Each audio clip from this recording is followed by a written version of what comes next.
When the Nissin i60 came out, I liked it. I thought it was good, but I thought it was a little bit small to be used as a genuine replacement for a big flash. Now there's a new one. Is it any good?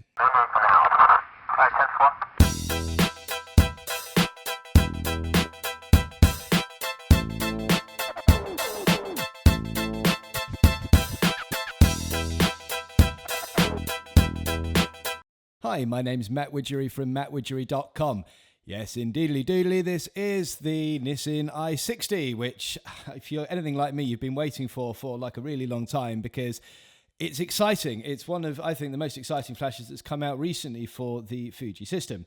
The reason being that the Nissin i40, which is its smaller brother, and you may have seen the video that I did about it not too long ago. If not, go and check it out. There's a link in the description.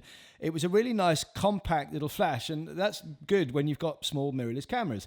Because, like most people will be aware, if they've ever tried sticking one of these puppies onto their XT1 or X Pro 1 or whatever it is, look the size of it. Like, it's enormous because this was designed with a much different sort of form factor of camera in mind. These were legacy flashes from the days of DSLRs, but now the entire body of the camera has got smaller, the lenses have got smaller, and so now having this big thing on there, not only does it look mildly ridiculous, but it's also it makes the whole thing very, very top heavy. It just doesn't balance very well anymore. So something needed to be done, and frankly, Fuji's own offerings weren't that great.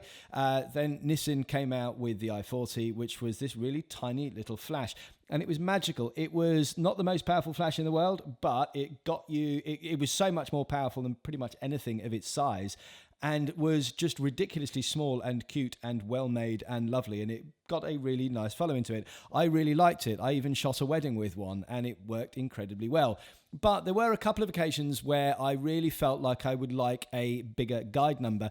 The whole point about flashes is that you don't necessarily know what the situation is that you're going to find yourself in, especially if you're shooting weddings or events or something like that. And quite often you'll have to bounce the light off a wall and then back at your subject that may be some distance away. And in those cases, the more power you have, the better. The other things that kind of fell a little bit short of the mark for me with the i40, and by no means was it a bad flash. It was actually a flash I really liked, but there was a lot of noise when you turned. All these flashes have a sort of rotating head that will allow you to bounce the flash and angle it to where you want. But with the i40, it had this really loud ratchet mechanism in there, which meant that if you were trying to shoot in quiet spaces or not draw attention to yourself, it was really hard because this thing kind of like was going all over the place and was, really quite distracting. I am so pleased that with the new one, the i60, they have completely redesigned this head, and it is just now as quiet as this YN560 from Yongnuo, for example. It's just as good as anything you'd find from Nikon or Sony or Canon or any of the other manufacturers that are out there. They've really stepped up the mark there. Now, onto this power thing. What is quite incredible, really, is that you've got still a much, much smaller head. It's about the same size that way, but it's thinner that way, and the body, of course, is way, way, way smaller. If you look at the two side by side, like it's the body part here compared to here, like this is a crazy small little unit. So the claim that you can get sort of a guide number of 60 is pretty impressive. Now, the way that they do that, you can't get it all the way through the zoom range. This has a zoom range of 24 out to 200, which again is pretty darn good. Like a lot of the flashes, for example, this Yongnuo, I think will only go to 105 or 135. Just have a look on that. 28, 35, 50, 70, 80, 105. Yeah, 105. So this zooms like to a flash head, which is kind of, twice as far or, half the size. It's a really compact little area. And when you condense the light like that, then it says it will be able to throw it over that high, that much sort of further distance, which is really nice. Now, on the back of the unit, you now have, which you didn't on the i40, you now have this kind of neat little screen thing, which I'll just switch that on for a second so you can see what's going on. So yeah, basically what you've got now, as well as the two dials that you had on the previous flash, you've now got a screen on the top there, which is very bright and very easy to see. And it's a black background with coloured text, usually white, but it's a colour screen on there as well, with some colour indications on there. And it is a lot easier to see than this, for example, which is the standard model you'd see with a really basic LCD on there, much like your calculator watch might have been in the 80s if you're anything like me. But it is, you don't have to sort of have a secondary, backlight or anything on there. It works. It seems to work very well in daylight. Definitely good in low lights, and I found it very intuitive and easy to use.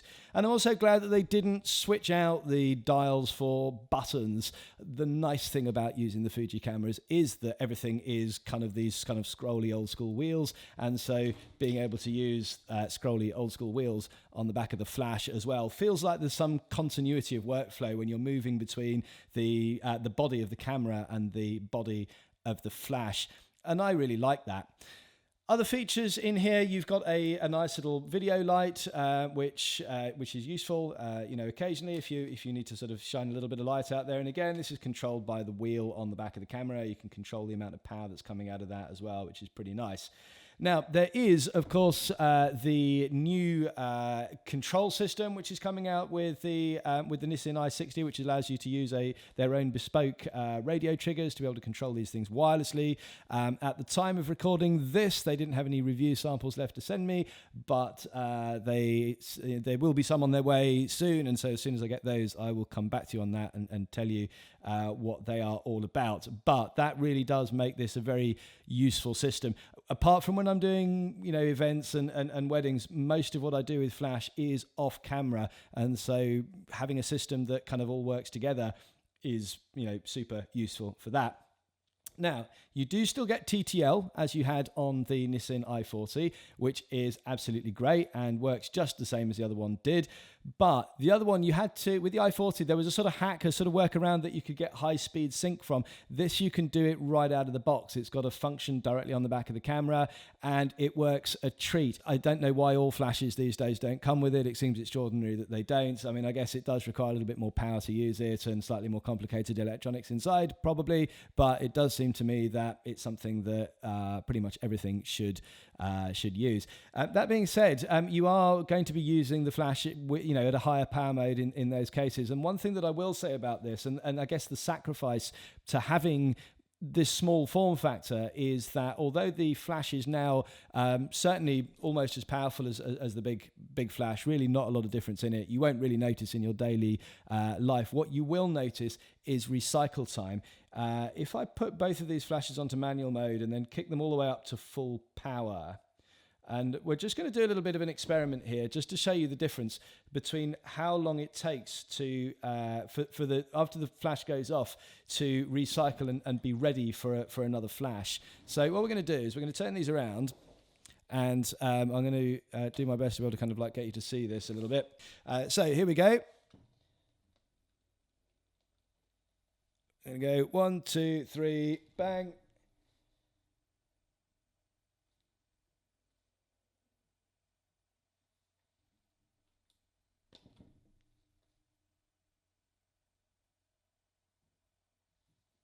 And I think you can see there that there is quite a significant difference between the Yongnuo and the Nissin in terms of that recycle time. Recycle time is everything with events and fast-paced stuff, because if you take a shot, you may the thing might be evolving in front of you, and you need to take another shot. And if you need all the power you can get, just any sort of nanoseconds that you can get are useful. And in the case of these, I think that the gap could be as sort of a half a second or something, and that is quite a lot, in sort of real terms. However, let's be fair to this. It is a much smaller unit, so you've got choices there. If you want something that is more powerful, go for something bigger. If you want something smaller, then clearly you are going to have to make some sacrifices. But honestly, I think this, for the size weight ratio, the balance is pretty much spot on. And if you're the sort of person that doesn't use it in full power and need to have really fast recycle bursts, then that is all very good. And of course, you can always fit an external battery pack to these things, which will then increase the recycle time as well. So, or decrease the recycle time, sorry, make it faster between the times that you can take a shot. Now, I did have one person emailing me and ask me whether or not they had some issues with the autofocus illuminator light, I believe, coming on when the flash was attached. I tried it. I can't say that I've had any problems with that. It seemed to work just fine, but I know that there are very, very specific things that will and will not work with Fuji and the flashes. Nothing to do with Nissin or the units that they make, but just generally you have to have them set up in a very specific way or they won't work. So there probably is some little sort of button in there. You might have silent mode switched on, or it might be in the wrong autofocus mode. Sometimes that will confuse it. Sometimes you have to put the flash into like forced flash mode before it'll fire, and it could be that one of those things is preventing the AF illumination lamp from working. As I say, I had no problems during the tests that I've done with this thing. It worked pretty nicely. Now, you do have the same nice little neat design of the little bounce card that comes up on the back there. This is, by the way, not something that I use terribly much, but it's nice to have it, and it's much easier to get.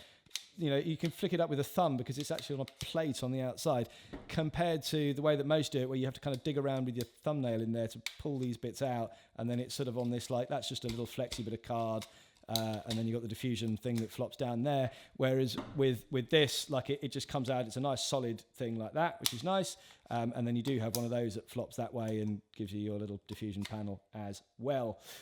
So it is overall, I would say, a better built unit than you got with the Nissin i40. It is a more powerful unit than you got with the Nissin i40. It is definitely more capable in almost every way, and it's a lot nicer to use to boot. But it is significantly more expensive. You are now up about £100. You can get the i40 for about £140. This is about £240 in the UK. Check your prices wherever you are else in the world, and if you're watching this video sometime down the track, then hit up Google or whatever to find out what the prices are now. But regardless, there is a big difference in price there. It will be very interesting to see, now you're moving into a more expensive price bracket, what other manufacturers will come out with. I know we're waiting for the EF50 or whatever it is called from Fuji. That will be interesting to see. I know Mets are doing some really interesting things too. It's a good time to be alive if you're a Fuji user and you want some good flashes. Certainly much better than it was 12 months ago, and I applaud everything that's coming out right now. So if you've used one of these flashes yet, I know there are a few people that have got hold of them, and you'd like to add your comments, please do so below. I'll be really interested to hear your thoughts on it. And as always, please subscribe if you haven't done that already. And thanks very much for watching. See you again soon. Cheers.